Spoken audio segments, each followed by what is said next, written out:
قال رب اشرح لي صدري ويسر لي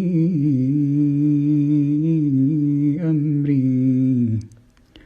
واحلل عقدة من لساني يفقه قولي